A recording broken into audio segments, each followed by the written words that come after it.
You're listening to Health Innovators, a podcast and video show about the leaders, influencers, and early adopters who are shaping the future of healthcare. I'm your host, Dr. Roxy Mooney. Hello, Health Innovators. Welcome back to the show. So on today's episode, I have Martin Pazzani with me. He is the chairman and founder of Activate Brain and Body. Welcome to the show, Martin. Thanks, Dr. Roxy. I'm really happy to be here with you. And let me not forget to mention that you are also the author of The Secrets of Aging Well. Thank you. So we'll talk about your book a little bit. It was a passion of mine. I'm a career hiker and climber, and also an entrepreneur. And it kind of merges both of my worlds in the context of, I truly believe hiking is the fountain of youth. And also coming from the fitness business, I also believe it gives you an extra kind of fitness that you can't get from a gym. So person talked me into writing the book, and here we are. So do you have anything else that you want to share with our audience about your background or about what you're doing these days that just might kind of set the tone for the context of our conversation today? Well, part of what I'm doing both professionally in my company and with the book is I'm a real advocate of slowing down the pace with which you retire. I think people should continue working if they can. I think it keeps you young. It keeps your brain sharp. I'm an anti-ager. I believe in the longevity economy. I believe that we can still be productive at a much longer than people traditionally think in business. I'm about to turn 65. I think I'm going to work for 10 more years at least, maybe longer. Yep. I've crossed paths with some 80-year-old executives recently, and I want to be one of those. So anti-aging is kind of the theme for me, and that's what Activate is about, and that's what the book is about. So I think that's really interesting, and there's so much for us to unpack here today. I'm really excited to talk with you. It's slightly different than what we normally do on our episodes, but I think the audience is going to really appreciate this. So the first thing that I want you to kind of share with us is, what do you mean by the longevity economy? Well, I didn't coin that term. That's been going around for about 10 years, but clearly what's happening is the population is aging. And right now we're in a position in the US economy where half of the population is over age 50 and about 2/3 of the capital and the income. So you may notice in most categories, they skew young. Fitness business skews incredibly young. They're catering still to 20 and 30-year-olds, which is fine, but half of the potential clients are 50 plus. Except for that small little silver sneaker, right? Yeah, well, that was the start of it. And I give them great credit for positioning themselves. They were the first ones there. But, it's endemic in the U.S. economy, not just the fitness business. Look, I think the average age of a Google employee is 28. Apple, same way. Madison Avenue ad agencies are proud of the fact that their average age is 30. And what they're missing, and there's numerous reasons for it. It's not pure ageism. Older employees tend to be more expensive.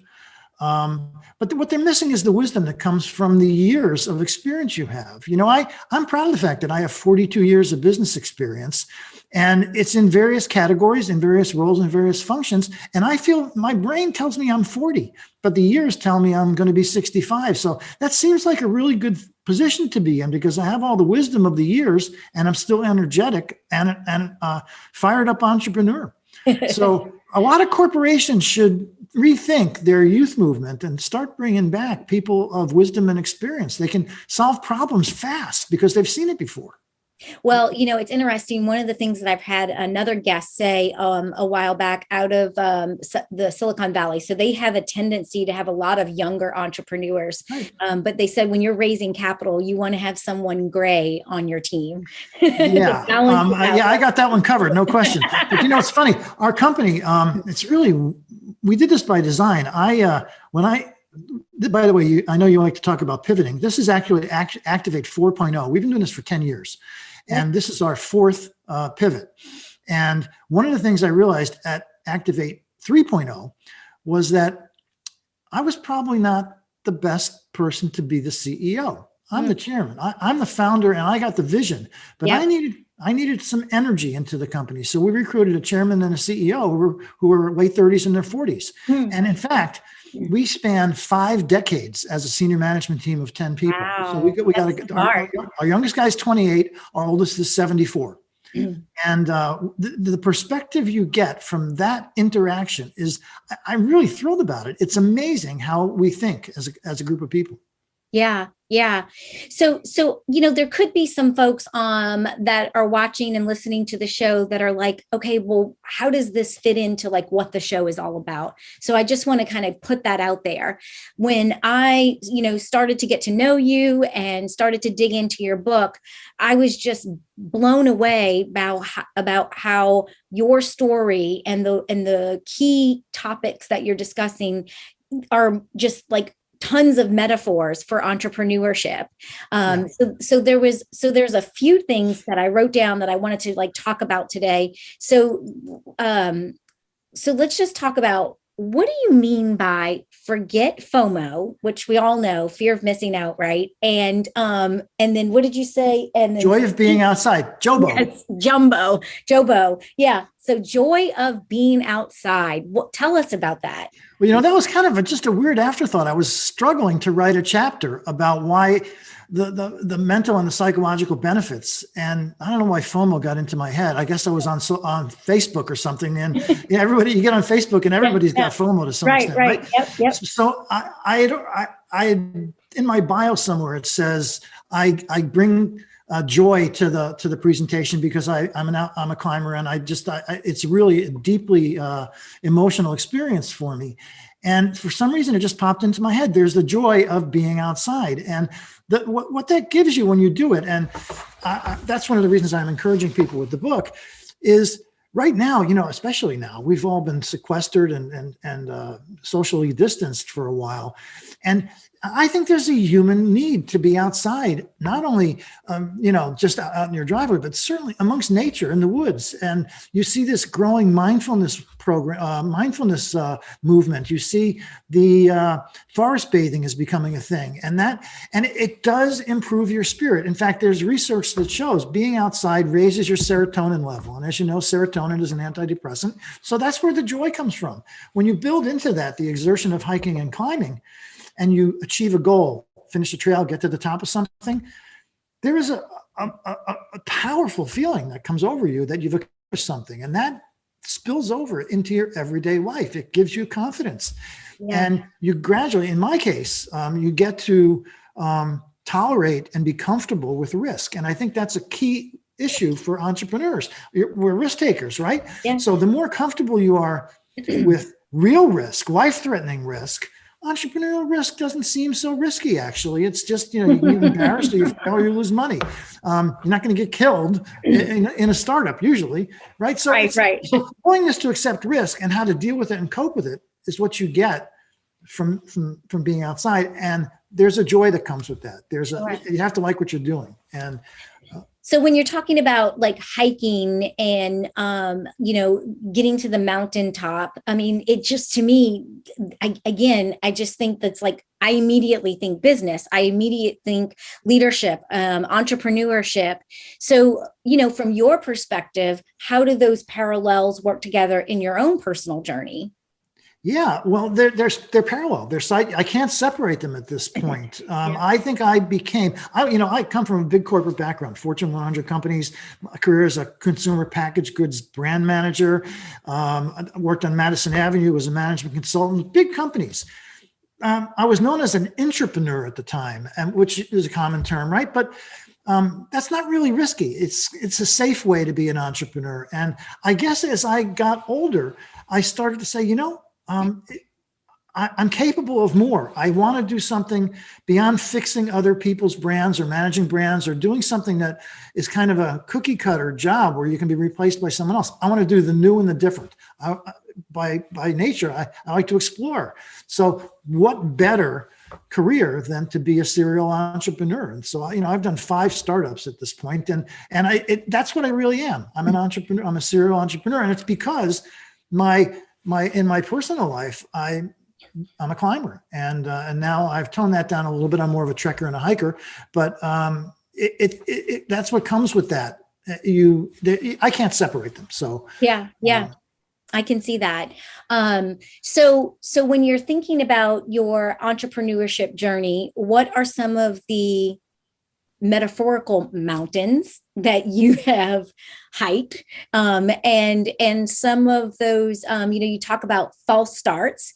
So what are some of the key milestones where you're like, yes, right, you peaked it, and then the things that you kind of like were the difficult mountains that you were struggling to climb along the way in your entrepreneurial journey?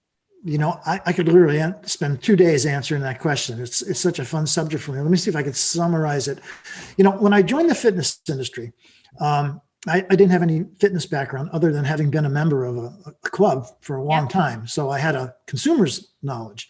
But it was very eye-opening. And, in the mountaineering terms, there's this concept called the false summit, where you're going uphill and you come to a peak that you think is the top, and then you realize there's another peak behind it and another peak behind it. And that's what I experienced as I joined the fitness business. I thought the problem was going to be this, but then when we did this, it was higher, and then it was higher, and it was higher. And it was really challenging to try to fix a company in an industry that I believe is kind of broken and hasn't delivered its promise, which is where the light bulb started to go off. And I'm talking about 15 or 20 years ago. And I said, fitness really should be more like healthcare. Mm-hmm.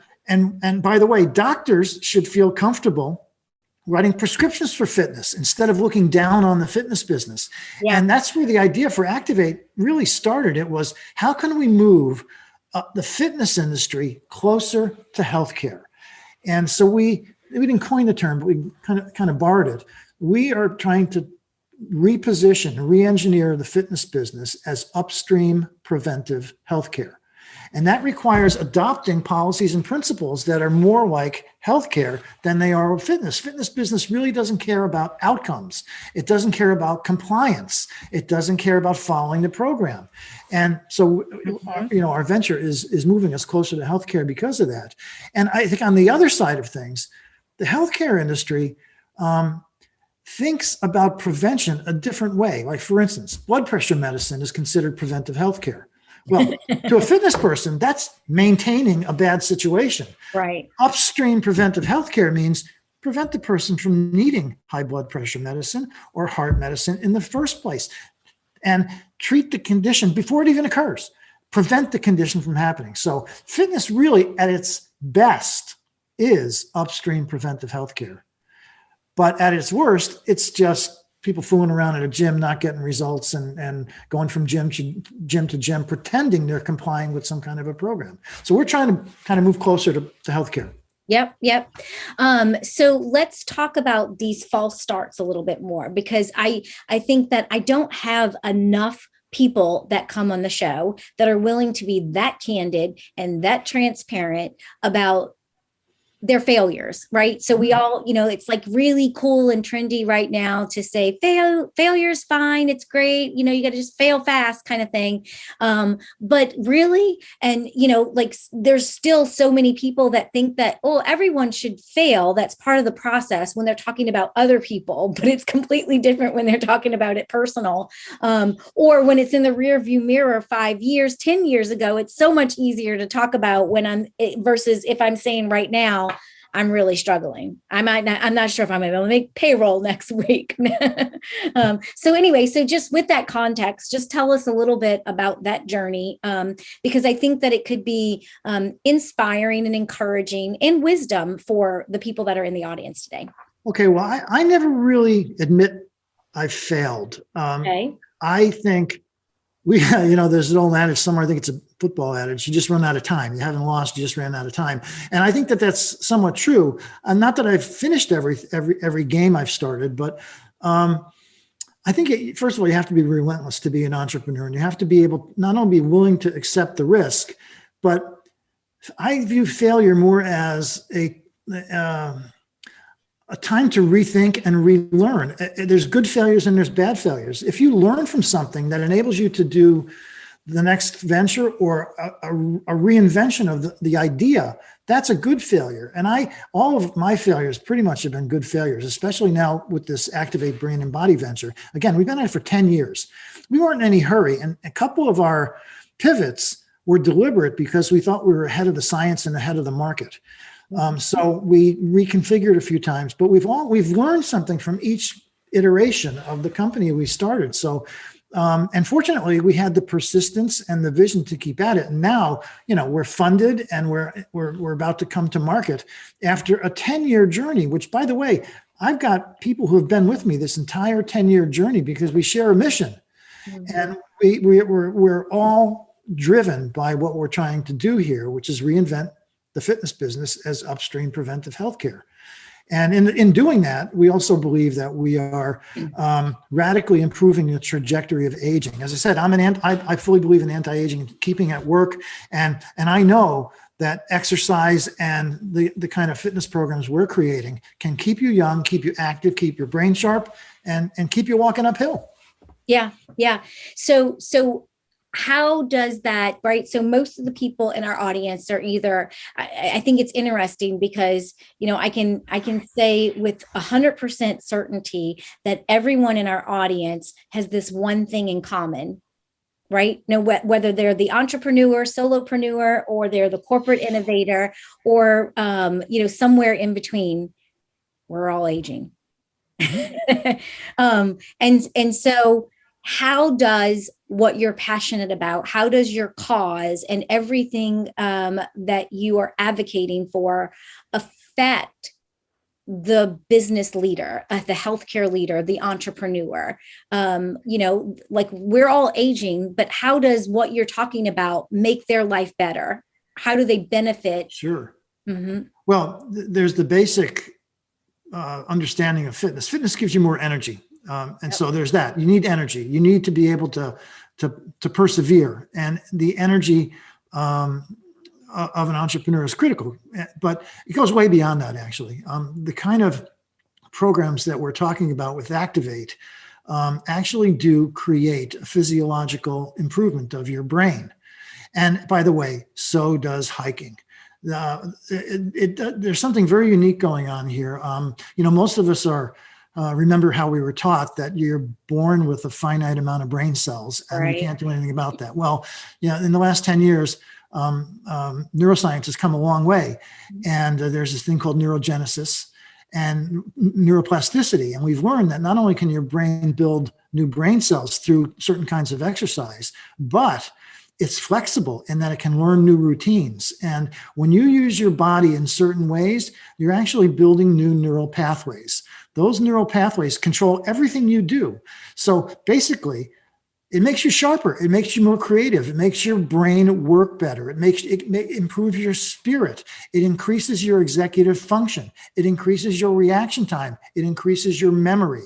So, if you're getting older, wouldn't it be better to have the memory of a 22-year-old right. and the executive function of an Olympic athlete? And so, and not to say you can completely reverse time, but you can slow it down. You can reverse it if you've not behaved physically, and you can delay the onset of aging through exercise. So we talk a lot about on the show about commercialization and this whole journey, and everybody's, journey is different and everybody's at a different place in that journey. And what I hear you saying is that when we think of the components of or the recipe for successful commercialization strategy, we think business principles, we think marketing, we think sales. And very often we leave out like the physical well-being, the mental, emotional well-being of our own selves and being able to lead and participate. And what I hear you saying is that this could be a competitive advantage, right? When the founder, when the innovator, when the entrepreneur has a younger mind, body, spirit, stronger, more energy, you're going to win. You're going to increase the likelihood that you're going to win or be competitive and be able to solve the problems that we all face. Giving up is the province of people who have low energy and don't have the confidence, and fitness gives you that. So you're talking about the health of the health innovator. And this isn't that so ironic, right? Yeah, it's a really interesting point. And, especially entrepreneurs in this day and age, you have a tendency to to work too hard, I think, and neglect yourself. You know, Yeah. you eat poorly, eating snack food in front of the computer. And, you know, incidentally, you know how much screen time we're spending right now. You know, you look at your phone, you look at your screen, you look at your television. You know, that actually has a large impact on your brain and your eyesight. And that's why I'm a big proponent. There's a whole chapter in my book about this. If you get outside, what happens is your eyes are controlled by muscles, and those muscles then use the full range of motion. When you're looking at a two-dimensional screen all day and focusing on your phone, your eyes have a tendency to get tight, and the muscles that control not only the focus, but the movement of your eye get cramped. You know how you feel when you've been on a 6-hour plane flight and you stand up and your legs are all cramped? Well, that's what happens to your eye muscles if you're on a screen all day. So you got to get outside and look off to infinity, see greens and blues. And entrepreneurs will be better for doing that by taking care of themselves. Hey, it's Dr. Roxy here with a quick break from the conversation. Are you trying to figure out what moves you need to make to survive and thrive in the new COVID economy? I want every health innovator to find their most viable and profitable pivot strategy, which is why I created the COVID Proof Your Business Pivot Kit. The Pivot Kit is a step-by-step framework that helps you find your best pivot strategy. It walks you through 6 categories you need to examine for a 360-degree view of your business. I call them the 6 critical pivot lenses. As you make your way through this comprehensive kit, you'll be armed with the tools, tips, and strategies you need to make sure you can pivot with speed without missing out on critical details and opportunities. Learn more at legacy-dna.com/kit. You know, it's interesting. It's very rare that I come across an innovator who is investing in their health and wellness as much as they could or should. You know, like you said, we're usually burning the candle at both ends, feeling like the weight of the world depends on us. Like there's this cause and this mission that we're so passionate about. A lot of times you feel like there's this window of opportunity for fund, for capital, for, you know, new customers, for closing business, et cetera. And just not realizing how counterintuitive or counterproductive, I should say, that can be from actually being able to achieve the ultimate goal that we have set before us. That, you know, to like slow down, to not be on the screen, to go for a walk, to go for a hike, how that could actually give us more of the tools that we need to even be more successful. So you think it's taking something away, but it's actually making more deposits maybe than we realize. I completely agree with that. I think there's this tendency amongst competitive people to just work harder. And one of the lessons of my 42 years of wisdom is I work smarter, not harder. I mean, I work hard, but clearly I know how to take a break. I know how to refresh my brain. I knew how to get the cobwebs out. And our whole company is like that. It's real interesting. 1/3 of our founders, we have a 10-person team, are personal trainers. And you can't stop them from, you know, practically whipping us to do workouts. And it's every day there's a new a new workout, a new routine, a new brain exercise. And, you know, so, you know, we're our own experimental customer group. We're experimenting with all our brain and body routines on ourselves. Yeah. And it's been really interesting as our journey has been one of not only cultivating the technology and the process of brain health, but working on new fitness routines. And it's all showing. Everybody's getting fitter and more competitive and more creative. Yeah, you're going to be like a beast as a company out there in the marketplace. We hope so. So one of the things that I recall from your book was where you talked about how comfort zones are a trap. So I think historically, innovators are, you know, have a high tolerance for risk. They don't really spend too much time, or like we like to think we don't spend too much time in the comfort zone. But maybe sometimes we do, in the sense of like we want to apply the same strategies and tactics that we did for our last business, and because that's comfortable. So just talk a little bit about that, of comfort zones being a trap. Yeah, it's a safe space, right? And if you're feeling comfortable and safe, there's no growth. So, you know, again, most entrepreneurs like to take some risk, but you have to know, you kind of have to learn how much you're willing to accept. And on a regular basis, you have to stretch it, because if entrepreneurship is about growth, and you have to grow personally, you have to learn. And that's where this willingness to look at failure is important, because when you really stretch your comfort zone, you're probably going to fail. And this has happened to me numerous times on climbs and hikes. You come up against the wall and you have to turn around, but then you go back at it. And so you stretch that comfort zone. And then the comfort zone expands. So gradually what you get comfortable with is a bigger role. Yeah. And, that's how your career evolves too. You start out as a junior brand manager. You bump up against your boss's skills, and then you get training and you get better at it. And then you become a brand manager. And then that becomes your comfort zone, and on and on and on down your career. And that happens, in every kind of career. In technology, you get better at what you do by bumping up against this wall, your comfort zone, and forcing yourself past it. Yeah. Yeah. The analogy I use, when you get to the point of being comfortable with that, I might take it another step further. I see, in my case, I like going all the way into a crucible. A crucible is really the ultimate exit your comfort zone. It's where you come into a zone where you are being reforged by stress and new experiences and new people. And when you come out of a crucible, you're stronger. Yeah. That's the ultimate test of coming out of your comfort Iron zone. in the fire, right? Yeah, exactly. I hate those experiences. I'm usually kicking and screaming through the crucible, but I love what's on the other side of it. That's the nature of it. You're allowed to complain when you're in the midst of a crucible. You're allowed to say, hey, it's really hot. Hey, I'm stressed. And the entrepreneurial journey, it's very tough. You have your up days, your down days, your sideways days. There's days where you just want to shut off. And there's days where you want to weep. There's days when you want to feel the joy. Yeah. Right. So it's all over the place. But that's the process. It could be that whole emotional journey in 30 minutes, right? Actually, on some days it is.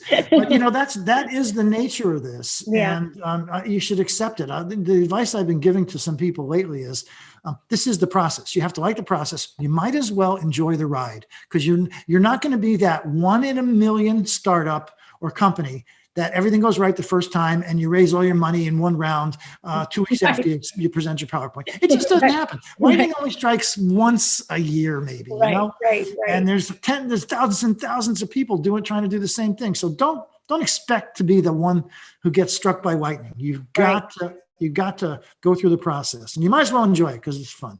Yeah, I completely agree. I love having fun, and doing this show is a lot of fun to me. So that's why I keep investing in it.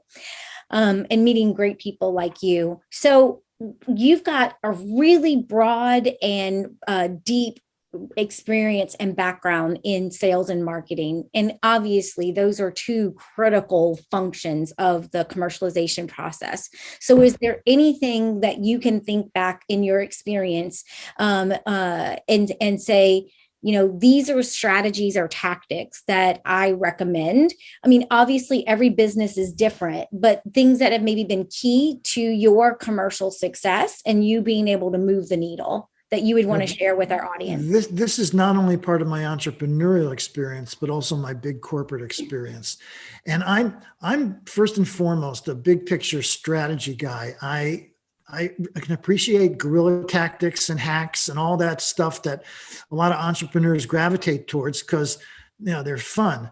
But I am still driven by strategy. And I think that's where more entrepreneurs need to focus on the big picture. What is your strategy? And basically what that means, especially as far as marketing and sales go, if you get your company or your brand positioning right, if you put it in the right place, everything else is easier.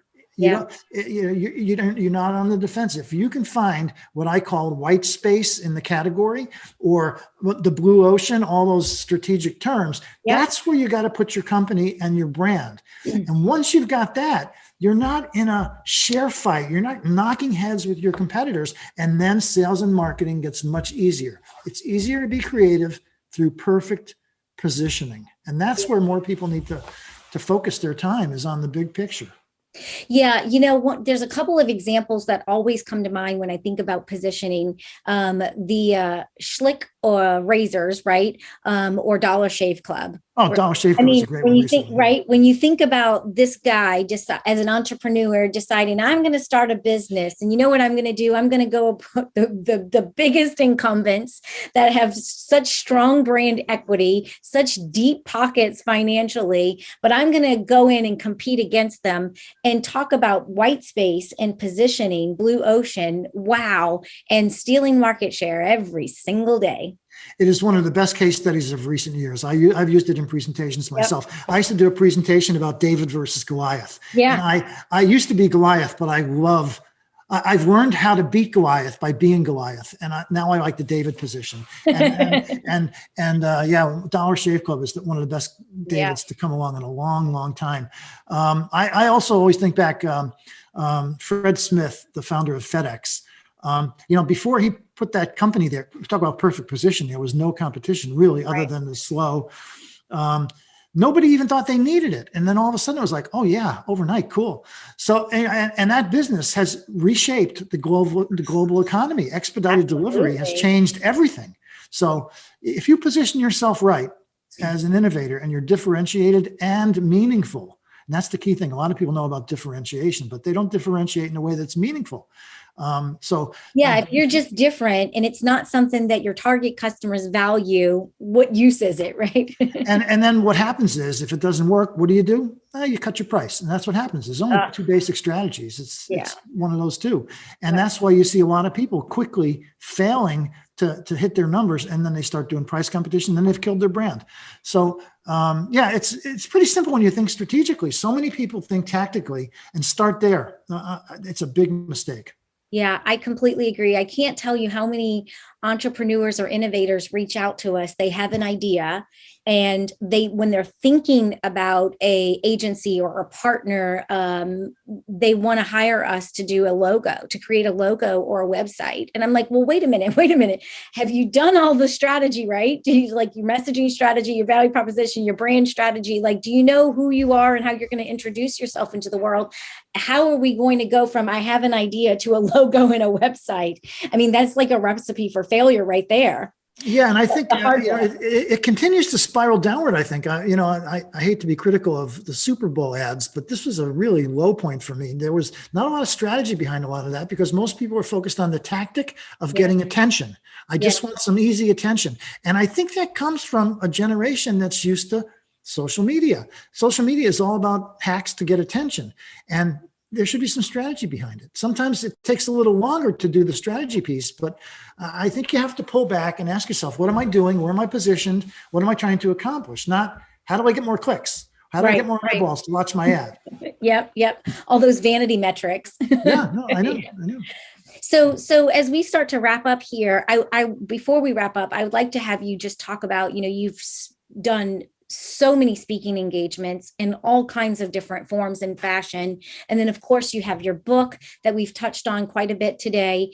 How have you used those speaking engagements and the book in your commercialization journey? How have, and be honest with me, if you're like, well, I love it. I did it. And I'm not real sure that it's had an impact. That's fine. There's no right or wrong answer here. But I'm wondering, in hindsight, when you look back, how are you leveraging those two strategies, if you will?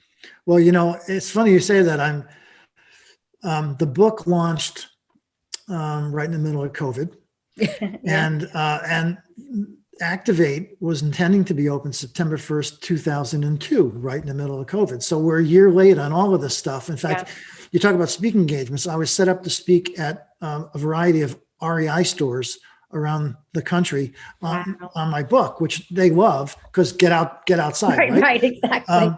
That's also their slogan, which was a coincidence. But so let's just say it's not what I expected at this point, but I have a very long-term perspective on these things. The book is evergreen, so it's not like it had to happen last summer. I've relaunched it this year, and we're getting great results, and I'm giving webinars on the book, not speaking engagements. And I think, that's for my personal brand, but I do, it's got the common theme of anti-aging with is what Activate is about. And Activate, we're just starting to as we're getting close to launching on September 1st with a brick and mortar location. And so we're going to be doing a great deal of PR on that. And because frankly, now we've got the vaccine and we're coming out of this thing and people are feeling more comfortable. And I think people need to get back together with other people. Home workouts and using your Peloton and all that, it's great. But it's not the same as being in a community of people working with a personal trainer, and we need that too. So my mission is basically to really affect the way people age, and both in the company and with the book. I think hiking, as I said, is the fountain of youth, and the company we created, Activate, is all about anti-aging and keeping your brain healthy. And if you put your brain before your body, actually the body follows. It works in symbiosis. So that's what my mission is. I've worked in a lot of categories. Some were just jobs, and at the end of the day, I didn't want my marketing career, my entire career, to not have some real meaning. And if I can help reinvent fitness as upstream preventive healthcare, I'll be happy. That's a mission for me. That's awesome. One last question I want to sneak in here, because I think that I would be amiss if we didn't talk about this. I am blown away that we are in 2021. 13 months, 14 months into COVID, and you are investing in a brick and mortar facility. Let's just talk about that. Well, it's not solely brick and mortar. We're creating a 360-degree experience, not only as a cushion against potential other problems that would close gyms, but that's the customer experience people want. Yep. They don't necessarily have to be in the gym all the time. Our trainers can reach back into your house and have a consultation or help someone do a home workout. So, and our app will be able to control some of that too. But what we've learned through trial and consumer research is apps aren't enough. People need human contact and they need a coach to really get real results. And again, our company is about getting measurable results, not just on traditional fitness measures, but things like executive function and processing speed and all that. And you can't do that on your own. You really need a coach, and you need specialized equipment, and you need a community. So we have a couple of test locations in Ohio, and we've seen people willing to come back now, even if they start out with the mask. There's less fear. People really right now are ready to get out together. And so hopefully there won't be a reversal of the progress we're making with COVID and people's comfort level. Yep. And we're expecting actually a boom for several reasons. One is like open the floodgates, right? It's just like we're already starting to see it. And the other thing is, I think it's sad to say the last year has culled the weakest companies. So in the fitness industry, I think about a third of them aren't going to make it. And that creates more opportunity for the ones who have survived. So the strongest operators are still going to be out there. And that's happened in a lot of categories, restaurants and any brick and mortar place. The strongest have survived. And I think when people come back, there will be a boom. Yeah, I completely agree. So the one thing that I want to just to note is one of the things that I think is so important to just talk about your brick and mortar initiative and investment is, I think that sometimes before COVID, healthcare as an industry had this one perspective of how healthcare had to be delivered, right? And we all thought, not we, but, a lot of people thought like, kind of stodgy and stoic that we couldn't do it virtual. Like just people weren't going to be open to it. They weren't going to like it. It had to be face-to-face. Then you're thrusted into COVID climate, whether you like it or not. And you're like, oh, you know what? Maybe we can. And then it seems as though now there's like this mass exodus towards the brick and mortar and the face-to-face, and then just all digital. And I think what you're saying, what I'm hearing, and what I think our audience can glean from this is that there is a hybrid model. Like it Yes. doesn't have to be all the old way or all the new way. And so, some customers might like all one or all the other. But I think the takeaway I want to point out is that for us to really think about these hybrid models, because I think that there's a lot of opportunity that we would be missing if we went all back to the traditional way, or even if we just only thought digital only, just right out of the gate. Yeah, I completely agree. One of the side effects of what's just happened is it's forcing experimentation and trial of other business models that will morph the norm into some new normal, right? You keep hearing that term, the new normal, but everything's going to be hybrid at some now. There's all kinds of things happening and there's unintended consequences, and there's also some things that we can't predict, but there's clearly change afoot. And to a risk taker, those are opportunities. That's not scary. That's like, let's just pay attention and figure that out. Come on, baby. Let's keep changing stuff until it settles down. But I'm all for that, because I can tell you what I know from experience is, except for, big companies like Amazon, who are very agile, even though they're big, most big companies aren't very agile. And change is scary for them. And they'll be, that creates opportunity for entrepreneurs. I'm surprised at how all these brick and mortar Amazon facilities, stores I'm starting to see. I don't know if you have any by you, but I've started to, and I was just like, oh my gosh, talk about hybrid. I mean, there must be something to face if Amazon, who's been incredibly successful, being $1 trillion company with digital, who's deciding to do something in brick and mortar. At this point, who can criticize or anything Amazon has done? It seems like everything works. But what's been amazing to me is, I would bet that somewhere in their equation is you'll be able to buy something in one of their physical locations and it'll be home before you get home. Right. They can deliver so fast. Sometimes I've ordered something in the morning and it's here in the afternoon. So I know. I can't count them out on anything.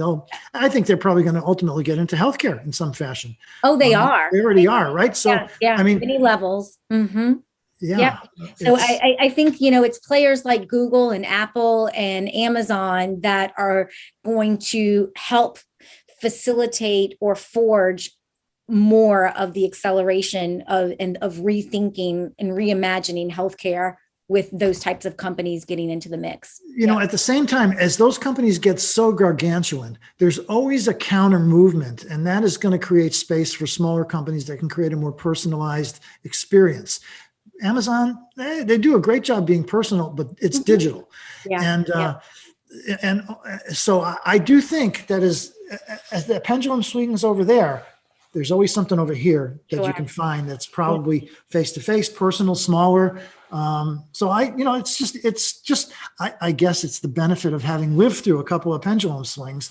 I always see the counter movement start. Right. Just as soon as you think it's maximum digital, something else happens. Yep. Exactly. All of a sudden, high touch is going to be in. That's what we're counting on. Yep, exactly. Well, Martin, thank you so much for your time today. How do folks get a hold of you if they want to reach out to you after the show?